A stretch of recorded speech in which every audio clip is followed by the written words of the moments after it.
नमस्कार इन्वेस्टर्स। जरा सोचिए, आपने किसी स्टॉक में पैसा लगाया और वो 1.5 महीने में ही आपका पैसा डबल कर दे। क्या ये पॉसिबल है?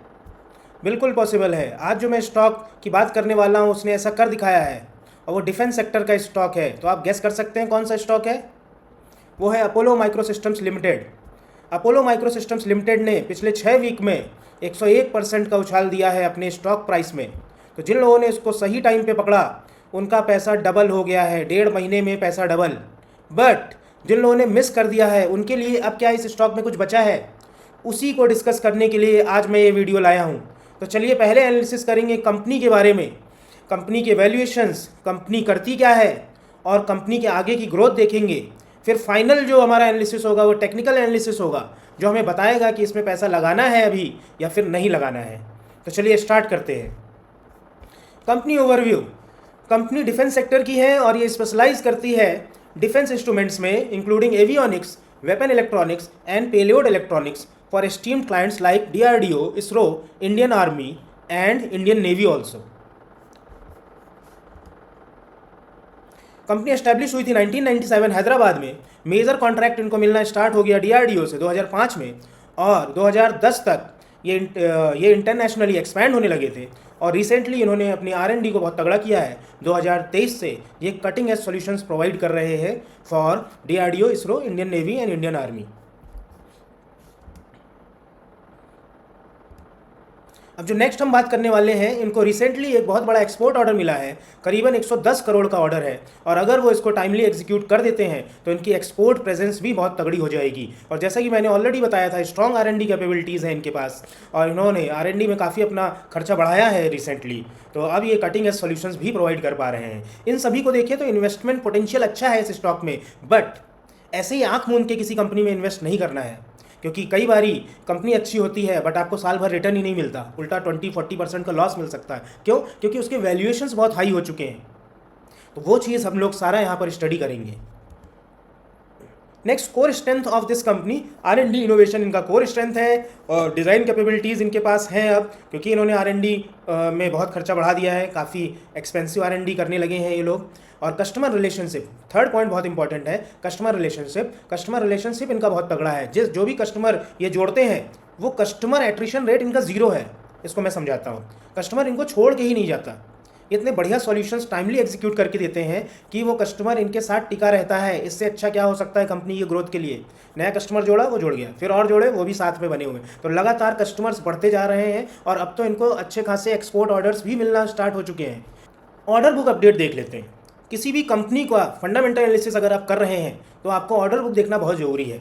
ऑर्डर बुक से क्या क्लियर होता है? ऑर्डर बुक से क्लियर होता है रेवेन्यू विजिबिलिटी, कि आगे कमिंग ईयर्स में रेवेन्यू कैसे जनरेट करिए कोई भी कंपनी, तो वो ऑर्डर बुक से देख सकते हो। ऑर्डर बुक अगर बहुत मजबूत है तो रेवेन्यू विजिबिलिटी शानदार है, कंपनी को कोई दिक्कत नहीं होगी रेवेन्यू जनरेट करने में एंड उसी के तहत प्रॉफिट जनरेट करने में, अगर ऑर्डर बुक स्ट्रांग है। तो आइए अपोलो माइक्रोसिस्टम्स की ऑर्डर बुक देखते हैं। ऑर्डर बुक में एक तो मेजर एक्सपोर्ट विन है, जो बात हो गई 110 करोड़ की, और 12 मंथ में ऑर्डर बुक बहुत अच्छी ग्रो की है। अगर मैं फिगर्स की बात करूं तो फिगर्स में पूरे पिछले साल की ऑर्डर बुक 550 करोड़ की है इनकी, और इस साल सिर्फ 6 महीने में, अभी तक 6 महीने की ऑर्डर बुक देखी जाए तो इनकी 735 करोड़ की है। तो अगर मैं 12 महीने में कन्वर्ट करूँ 6 महीने से, तो मुझे डबल कर देना चाहिए। तो 735 का अप्रॉक्सीमेटली डबल हो जाएगा आपका 1470 करोड़। 1470 करोड़ की ऑर्डर बुक है इस साल की, और पिछले साल थी 550 करोड़। तो लगभग 2.7 टाइम्स की ऑर्डर ग्रोथ है। ये बहुत शानदार ग्रोथ है कंपनी के लिए। फाइनेंशियल्स कंपनी के देखे जाएं क्वार्टर ऑन क्वार्टर, तो रेवेन्यू ग्रोथ बहुत शानदार है इनकी। फिगर्स अभी नेक्स्ट स्लाइड में आ जाएंगे, वेट कर लें थोड़ा सा। प्रॉफिट ग्रोथ भी बहुत अच्छा मिला है इनको, और एक इंपॉर्टेंट बात, उन्होंने मार्जिन्स इंप्रूव किए हैं। प्रॉफिट ग्रोथ के साथ साथ मार्जिन इंप्रूवमेंट बहुत अच्छी बात है। तो आइए एग्जैक्ट फिगर्स देखते हैं। एग्जैक्ट फिगर्स, 134 करोड़ का रेवेन्यू जनरेट किया इन्होंने इस क्वार्टर, जो कि पिछले क्वार्टर के मुकाबले 46% ऊपर है। प्रॉफिट आफ्टर टैक्स की बात करें तो 17.68 करोड़ अचीव किया है, पिछले क्वार्टर के मुकाबले 110% की ग्रोथ है। और मार्जिन इंप्रूवमेंट देखिए, 9% मार्जिन से बढ़ाकर इनका मार्जिन अब हो चुका है 13% का, जो कि एक बहुत शानदार ग्रोथ है। Efficient scale and effective working capital management drive our growth, ये कंपनी ने बताया है फ़ोन कॉल पे। तो जो मैं बात कह रहा था, एफिशिएंट वर्किंग है इनकी, उससे मार्जिन में काफ़ी इंप्रूवमेंट मिला है। कैश फ्लो की बात कर ले तो ट्रेड रिसीवेबल्स, अच्छा यहाँ पर देखिए काफ़ी इंपॉर्टेंट पॉइंट है डिस्कशन का ये। ट्रेड रिसीवेबल्स इनके बहुत तगड़े हैं, 220 से 230 करोड़ रुपए इनका फंसा हुआ है। फंसा हुआ मतलब इनको मिलना है, क्योंकि इनके जो मेजर क्लाइंट्स हैं वो हैं Indian army, Indian navy, DRDO, ISRO, ये सारी गवर्नमेंट कंपनीज़ हैं। तो इनका पेमेंट साइकिल लंबा होता है, इसीलिए ट्रेड रिसीवेबल्स बहुत तगड़े हैं और ये नेगेटिव है इस कंपनी के लिए। इससे दिक्कत क्या आ सकती है, कैश फ्लो जनरेट करने में दिक्कत आ सकती है, इसलिए बोरोइंग बढ़ानी पड़ेगी। तो इंक्रीज बोरोइंग्स देखने को मिल रही हैं, जो एक प्रॉब्लम बन सकती है। बट जब तक प्रॉफिट एंड मार्जिन इंटैक्ट है तब तक ये इशू नहीं है। इंक्रीज बोरोइंग्स दिक्कत तभी देंगी जब प्रॉफिट कम हो जाए, रेवेन्यू कम हो जाए, इन सब में अगर प्रॉब्लम आती है तब इंक्रीज बोरोइंग्स दिक्कत दे सकती हैं। अभी खास कोई दिक्कत नहीं होगी, बट हाँ, these are the points to watch. चलते हैं नेक्स्ट। वैल्यूएशन बहुत इंपॉर्टेंट पॉइंट है, किसी इन्वेस्टर को कब एंटर होना है वैल्यूएशन जरूर चेक करना चाहिए। कंपनी बहुत अच्छी है बट वैल्यूएशन चेक करे बिना आप एंटर नहीं कर सकते। तो वैल्यूएशन क्या है कंपनी के, वैल्यूएशन पिछले 6 महीने में जो स्टॉक है वो 101% बढ़ चुका है, तो जाहिर सी बात है वैल्यूएशन बहुत तगड़े होंगे। तो वैल्यूएशन पे नज़र डालिए, ये वैल्यूएशन दिख रहा है 170 times, P ratio 170 times. P ratio आप सभी जानते होंगे, price to equity ratio 170 times है, जो कि बहुत ज़्यादा है। और इसका जो मार्केट कैप है वो बढ़कर 11,000 करोड़ हो चुका है। तो इतने तगड़े वैल्यूएशंस के साथ, इतने रिच वैल्यूएशंस के साथ मैं नहीं बोलूँगा इस कंपनी में अभी इन्वेस्ट करने के लिए। अगर इन्वेस्ट करना भी है, जो रिस्क टेकिंग इन्वेस्टर्स हैं, कंजर्वेटिव इन्वेस्टर्स, तो अभी इससे दूर रहें, कंसोलिडेशन या करेक्शन का वेट करें। लेकिन जो रिस्क टेकिंग इन्वेस्टर्स हैं वो स्मॉल अमाउंट में इन्वेस्ट कर सकते हैं, क्योंकि इसका पी बहुत हाई है। और इन्वेस्ट करने के बाद भी आपको कुछ चीज़ों का ध्यान रखना पड़ेगा कि यहाँ पे करेक्शन रिस्क हैं, तो आपको आगे एवरेजिंग करने के लिए पैसा बचा के रखना होगा। इसीलिए मैंने बोला स्मॉल अमाउंट में इन्वेस्ट करना है अभी, ठीक है, इन सब पे ध्यान रखना है।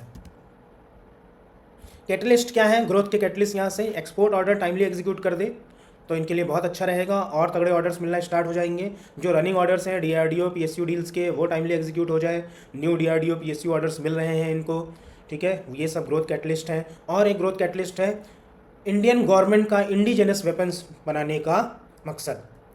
इंडियन गवर्नमेंट तगड़ा सपोर्ट दे रही है इंडिजिनस वेपन्स बनाने के लिए, वो इस कंपनी के लिए बहुत पॉजिटिव है।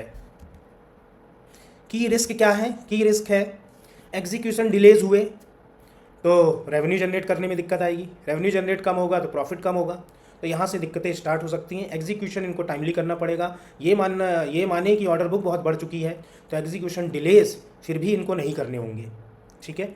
ऑर्डर बुक बढ़ने पर कई बार हो जाता है एग्जीक्यूशन डिलेज, बट इनको टाइमली उसको मैनेज करना पड़ेगा, ये एक मेन चुनौती है इनके लिए। हाई रिसीवेबल्स हैं, 220 से 230 करोड़ रुपए रिसीव करने हैं अभी, ये एक मेजर कैश फ्लो रिस्क है। और कस्टमर कंसंट्रेशन है, 4-5 कंपनियां ही हैं जो इनको मेजर ऑर्डर अभी तक दे रही हैं। धीमे धीमे ये डाइवर्सिफाई कर रहे हैं, ये एक्सपोर्ट ऑर्डर्स भी ले रहे हैं, तो धीमे धीमे ये कस्टमर कंसंट्रेशन को ख़त्म करना चाहते हैं। कंपनी को भी मालूम है कि एक रिस्क है। अब इन्वेस्टर को क्या क्या चेक करना चाहिए इन्वेस्ट करने से पहले, तो मेरी सलाह रहेगी बाई ऑन डिप्स ओनली। और अगर अभी करते भी हैं जो रिस्क टेकिंग इन्वेस्टर्स हैं तो स्मॉल पोजीशन साइज़ रखें, आगे एवरेजिंग करनी पड़े तो उसके लिए पैसा होना चाहिए। और इससे एक और फ़ायदा होगा स्मॉल पोजीशन साइज़ से कि शार्प करेक्शन पे आपको लॉस कम आएगा, ठीक है, और एवरेजिंग अच्छी हो जाएगी क्योंकि आपके पास पैसा ऑलरेडी होगा।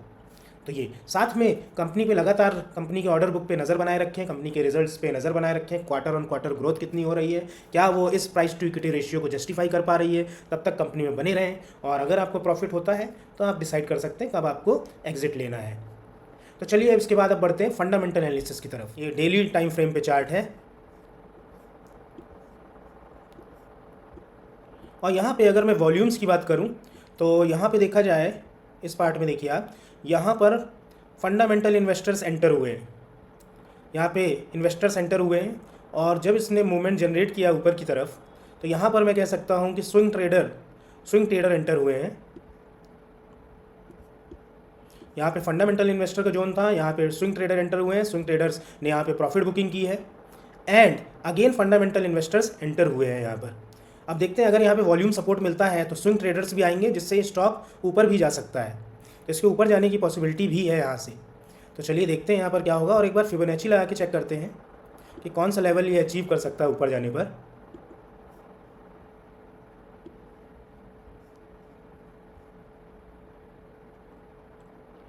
तो अगर फिबोनाची लगाकर देखा जाए तो लॉन्ग टर्म इसका जो टारगेट होगा वो करीब यहाँ पर होगा 470 रुपये की ओर दिखा रहा है, 470 रुपये। और अगर ये करेक्ट होगा तो कहाँ तक जाएगा वो भी चेक कर लेते हैं। तो अगर ये करंट लेवल से करेक्शन देता है तो पहला जोन है जहाँ तक ये जाएगा वो है 306 रुपये। दूसरा फिबोनाची जोन है 280 रुपये। मोस्टली ये 280 रुपये से वापस रिबाउंड कर सकता है, तो इसीलिए मैंने बोला एवरेजिंग के लिए अमाउंट रखेंगे। पहला एवरेजिंग हम करेंगे जब ये 306 रुपये के आसपास जाएगा, और दूसरा एवरेजिंग स्टार्ट करेंगे जब ये 280 रुपये के आसपास जाएगा। ये हमारे एवरेजिंग करने के जोन्स होंगे। तो इन्वेस्टर्स, ये था complete fundamental analysis and technical analysis of Apollo micro systems. उम्मीद है आपको वीडियो अच्छी लगी होगी। अगर अच्छी लगी है तो लाइक करें, सब्सक्राइब करें एंड अपने फ्रेंड्स को शेयर करें। Thank you all of you.